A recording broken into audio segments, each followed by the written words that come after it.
بسم الله الرحمن الرحيم. اليوم عندنا درس جديد وبإذن الله سنتعلم اليوم أسماء وسائل النقل إن شاء الله تعالى. maanta waxaan baranaynaa wasaa'ilu naqli. wasaa'ilu naqli waxaa loo yaqaanaa gaadiidka. marka waxaan baranaynaa gaadiidka magacyaashiisa ayaan baranaynaa. midka ugu horeeya aan soo qabanayo wuxuu yahay daraaja. daraaja waxaa loo yaqaanaa baaskiilka. daraaja waxaa la yiraahdaa baaskiilka. midka labaad aan soo qabanayo wuxuu yahay daraajatu naariya. daraaja naariya waxaa loo yaqaanaa mootada.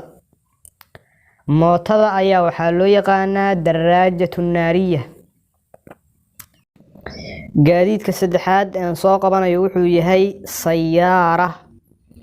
sayaara waxaa loo yaqaanaa qayb kamida baabuurta yaryarka ah sida baabuurta raaxada oo kaleeto ayaa waxaa loo yaqaanaa sayaara. gaadiidka afaraad aan soo qabanayo wuxuu yahay sayaaratu iscaaf. sayaaratu iscaaf waxaa loo yaqaanaa ambalaasta.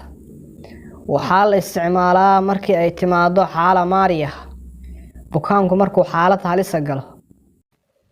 gaadiidka shanaad aan soo qabanayo wuxuu yahay taksi. taksi waxaa loo yaqaanaa taksiga caadiga ah. gaadiidka ku xiga aan soo qabanayo wuxuu yahay xaafila. xaafila waxaa luqada carabiga lagu yiraahdaa baska. baska ayaa waxaa lagu yiraahdaa luqada carabiga xaafila. gaadiidka ku xiga aan soo qabanayo wuxuu yahay sayaaratu shurda. sayaaratu shurda waxaa loo yaqaanaa baabuurka booliska. gaadiidka ku xiga aan soo qabanayo wuxuu yahay idfaa. idfaa waxaa loo yaqaanaa baabuurka dabdamiska. baabuurka dabdamiska ayaa waxaa loo yaqaanaa idfaa. gaadiidka ku xiga aan soo qabanayo wuxuu yahay qadaar. qadaar waxaa loo yaqaanaa baabuurka tareenka. gaadiidka ku xiga aan soo qabanayo wuxuu yahay shaaxina.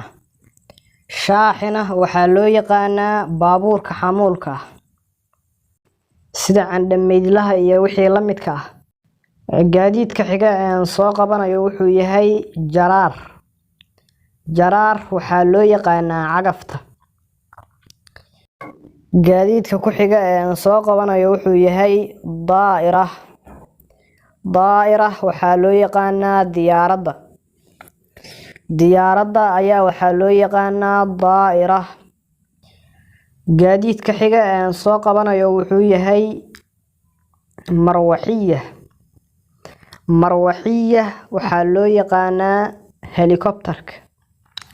helikobtarka ayaa waxaa loo yaqaanaa marwaxiya. gaadiidka ugu dambeeya aan soo qabanayo wuxuu yahay safiina. safiina waxaa loo yaqaanaa doonta. doonta ayaa waxaa loo yaqaanaa safiina. insha allahu tacaala su-aalo ayaan samayn doonaa oo qaab sawir ahaana ayaan su-aalo u samayn doonaa. qaarka ugu horeeya aniga ka jawaabaya tusaale ahaan. qaybta kalena haddii aad fahanteen cashirka inaad ka jawaabtiin ayaa la doonayaa qaybta commentiga. marka waa qaabkan su-aaluhu waa qaabkan. labada nambar oo ugu horeysa aniga ka jawaabaya oo waxa weeye nambarka ugu horeeya daa'ira waa diyaaradda. nambarka ku xigana waxa weeye taksi waa baabuurka taksiga loo yaqaan. taxiyaat liljamiic. fadlan haddii aad nagu cusub tahay channelkan subscribe saar, gambaraalka furo si aad u noqoto qofka ugu horeeya ee daawada muuqaalada diiniga aan baahino. waad ku mahadsan tahay daawashada muuqaaladeena. like na saar waxay noo tahay dhiirigelin oo la wadaag asxaabtaada khayrka jecel.